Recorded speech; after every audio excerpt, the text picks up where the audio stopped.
Welcome back to the Michael Cohen Show on our continued journey to 500,000 subscribers. Now, mind you, we're almost at 300,000 thanks to you. So hit subscribe, watch, comment. I'm loving the comments, and share with friends. If you do, we'll be at 600,000 in no time.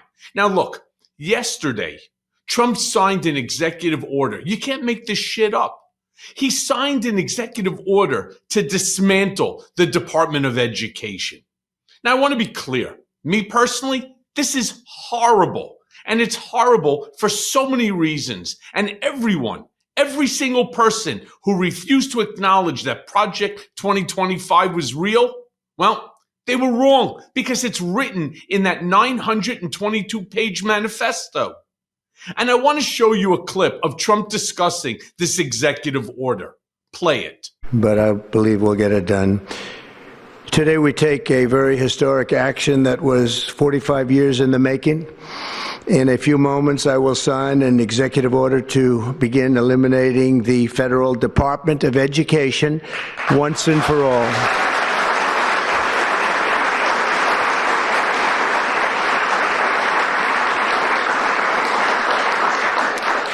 And it sounds strange, doesn't it? Department of Education, we're going to eliminate it. And everybody knows it's right. And the Democrats know it's right. And I hope they're going to be voting for it, because ultimately it may come before them. But everybody knows it's right. Yeah, first of all, everybody doesn't know that it's right. In fact, most people think that it's wrong. But I want to show you Trump signing the executive order surrounded by a seemingly fake classroom filled with fake students. Play the clip. Anybody superstitious? Ron, are you superstitious? Let's use that same pen.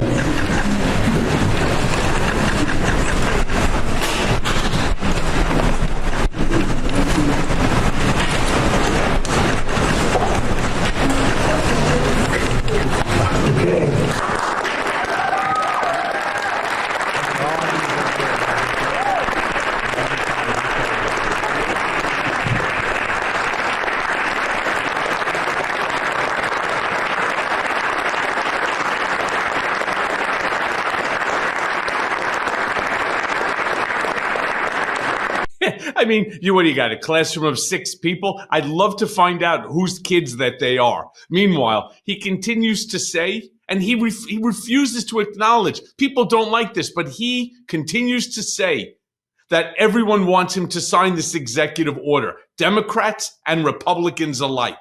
Play the clip. For a long time, and we're pleased to be joined today by the woman who I chose because she's an extraordinary person, and hopefully she will be our last Secretary of Education, Linda McMahon. Linda, thank you. Thank you very much. That's another interesting statement. It's an interesting opening, right? But it's true, and it's been amazing how popular this has been. I tell people that this is what I'm doing today, and they say, oh, it's about time. Everybody says it. Republicans and Democrats have said it. They're all saying it. Also with us, sir. Now, look, we all know that that's not true. And you can't deny the numbers. You know, there's that old expression, that adage, numbers don't lie, people do. Well, to prove that adage is correct, I want to show you 2 clips from Fox News showing that data, that people do not want the Department of Education to be dismantled. All right, here's the first clip showing most voters oppose it. Play the clip. Voters oppose President Trump's efforts to reduce the number of government employees, changing the name of the Gulf of Mexico to the Gulf of America, and ranking near the bottom in support his campaign promise to close the Department of Education. Well, today 65% oppose it. Okay, Donald, since we're closing the Department of Education math class, 65% is more than a majority. Okay? It's 65, they have 32, I guess is a plus or minus. So your statement is false. Now I want to show you a second clip where they break it down by party. Because remember, Trump said Republicans and Democrats alike, everybody wants it. Play that clip. education more expensive. New Fox polls show 92% of Democrats oppose shuttering the department, plus 81% of independents and more than a third of Republicans. A third of Republicans, that's your party there, pal. 92% of Democrats oppose this executive order. So maybe you need to go back and check the data before you make a statement as bold as everybody wants it, Republicans and Democrats alike. Now, Trump, of course, during his presser, he also spoke about returning education to the states. Play that clip. Administration will take all lawful steps to shut down the department. We're going to shut it down and shut it down as quickly as possible. It's doing us no good. We want to return our students to the states, where just some of the governors here are so happy about this. They want education to come back to them, to come back to the states, and they're going to do a phenomenal job. You know, if you look, Denmark, Norway, Sweden, I have to tell you, I give them a lot of credit. China's top 10. And so we can't now say that bigness is making it impossible to educate, because China is very big.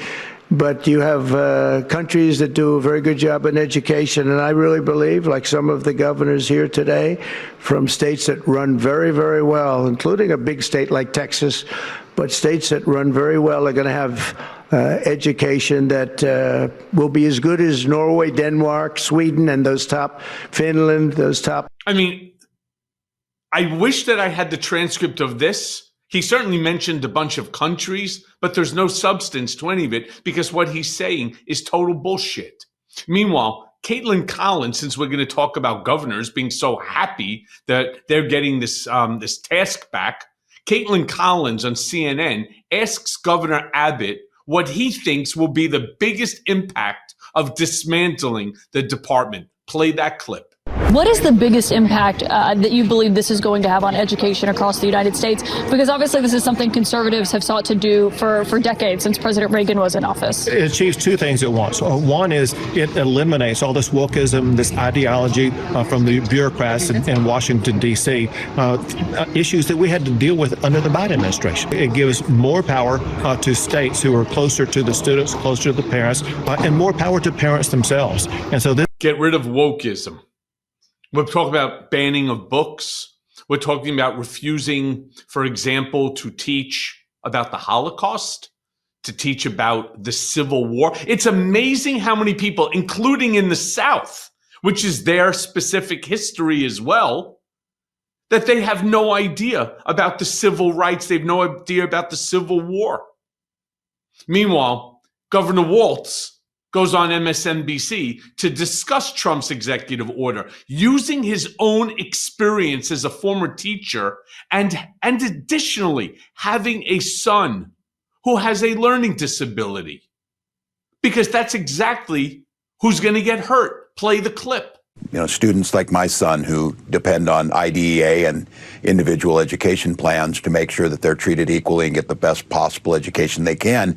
That's a hallmark of America. I think America's great contribution to the world is our public education system. And of course, Donald Trump doesn't care. And I appreciate you showing that photo, because it's so obscene that he would put a mock classroom. We all know he's never been in one. He wouldn't last for a minute. He's never done it. He's surrounded by people who know nothing about education. And they want to make this about bureaucracy and cutting. This is about children. This is about broadband access in their schools. This is about the research you were talking about, pedagogy, things that we learn. And then it's about the Civil Rights Department at the Department of Education that makes sure that we don't have a situation where a Ruby Bridges is escorted to school with police. And so we're back in an area where we can segregate. And he knows that curriculums and those decisions are made on a local basis, but they muddy the water. So look, just like your previous guest, thanks for having her on, but it's chilling. They don't care about law. They don't care about where the American public's at. And that kind of segues to why I'm getting out there. And there's a reason that these Republican Congress members aren't holding town halls, because this is so unpopular they can't defend it. But I'm going to make sure that the voices of their constituents are heard. Can't defend this. They can't defend cutting veterans or assistance to veterans and so on. It's one debacle after another. And yet here's the crazy thing. As I write in my Substack, Here's the crazy thing, that Republicans are taking a beating in terms of favorability. But despite all of this craziness, Democrats are taking a worse beating. Somebody needs to explain this to me because I just don't get it. What do they want? I know they want our Democratic leaders to fight. Don't capitulate like we saw Chuck Schumer and 9 other Democrats for the spending bill. That's a whole nother video that I put out yesterday. No, they want to see our leaders fight for your children, fight for the education, especially those children that have some form of a learning disability, as Waltz just turned around and said. I mean, let's be real. Let's be real. It is our obligation to take care of children. Now, finally, Kathy Hochul, my governor here in New York, she spoke about how the cuts will affect children, specifically with school lunches, something that nobody's talking about. Play the clip. Leave the parents alone. Leave the kids alone. What do you think the impact is on the children? They're going to be hungry. If that money does not come for school lunches and breakfast, we're doing it in the state of New York, but we need the federal money to supplement our efforts here. And I want to make a very clear point.